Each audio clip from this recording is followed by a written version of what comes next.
नमस्कार दोस्तों, आप सबका मेरे चैनल वेद वचन में हार्दिक स्वागत है। आज का हमारा विषय रहेगा अधिक मास, मलमास और पुरुषोत्तम मास। हिंदू धर्म में मलमास का विशेष महत्व है। इसे अधिक मास के नाम से भी जाना जाता है। 2020 का मलमास काफी शुभ है क्योंकि इस साल का मलमास 160 साल बाद शुभ संयोग बना रहा है। इसके बाद ऐसा संयोग साल 2039 में बनेगा। मलमास 18 सितंबर 2020 से आरंभ हो रहा है और 16 अक्टूबर 2020 को समाप्त होगा। 17 अक्टूबर से शारदीय नवरात्रि का पर्व आरंभ हो जाएगा।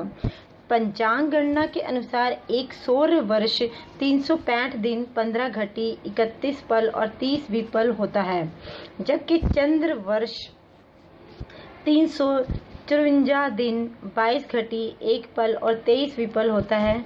सूर्य और चंद्रमा दोनों वर्षों में 10 दिन, 53 घटी, 30 पल और 7 विपल का अंतर प्रत्येक वर्ष में रहता है। इसी अंतर को समायोजित करने हेतु अधिक मास की व्यवस्था की है। अधिक मास प्रत्येक तीसरे वर्ष होता है। अधिक मास फागुन से कार्तिक मास के मध्य होता है। जिस वर्ष अधिक मास होता है उस वर्ष में 12 के स्थान पर 13 महीने होते हैं। अधिक मास को कुछ स्थानों पर मलमास भी कहा जाता है। दरअसल इसकी वजह यह है कि इस पूरे महीने में शुभ कार्य वर्जित होते हैं।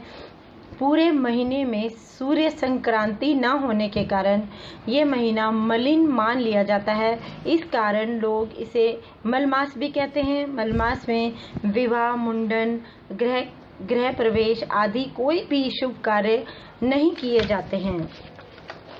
वर्ष 2018 में अधिक मास 16 मई से 13 जून के मध्य था।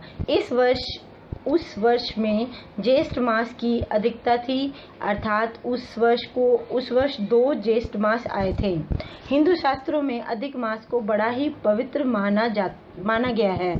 इसलिए अधिक मास को पुरुषोत्तम मास भी कहा जाता है।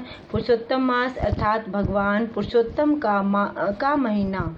शास्त्रों के अनुसार पुरुषोत्तम मास में व्रत करना, पवित्र नदियों में स्नान करना, तीर्थ स्थानों की यात्रा करने से जो फल मिलता है उसकी प्राप्ति और किसी टाइम नहीं मिलती।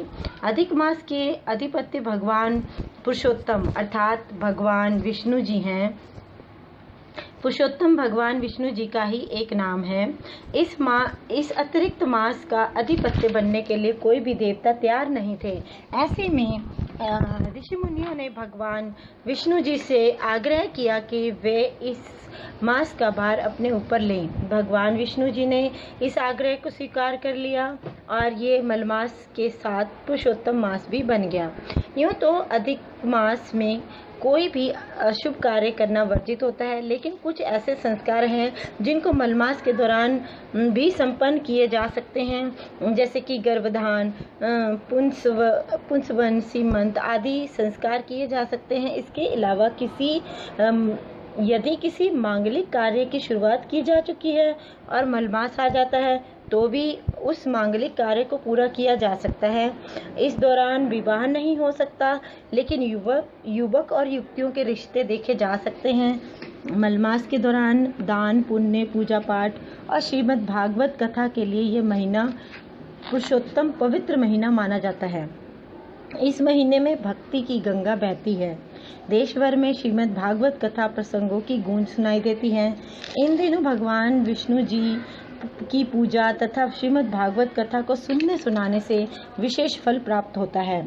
विश्व विख्यात रामाचार्य स्वामी प्रतिमेशा बताते हैं कि भगवान श्री कृष्ण जी ने ये महीना अपने भक्तों के लिए बनाया है। इसमें भक्तों को भगवान की लीलाओं का दुगना तिगुना आनंद मिलता है। इस मास में सारे तीर्थ धाम के दर्शन अकेले ब्रिज में ही कर सकते हैं। भगवान श्री कृष्ण ने नंद बाबा के आग्रह पर सारे धाम ब्रिज में ही लाकर रख दिए थे ताकि बड़े बुजुर्गों को परेशान न होना पड़े। जो लोग कहीं आ जा नहीं सकते वे घर में ही सिर्फ ब्रिज धाम के नाम का अनुसरण करें, भगवान के नाम का उच्चारण करें, उससे ही उन्हें वो फल प्राप्त होगा जो देवताओं को भी नहीं मिलता है। तो इस मास में हरे रामा हरे कृष्णा का उच्चारण कीजिए। ये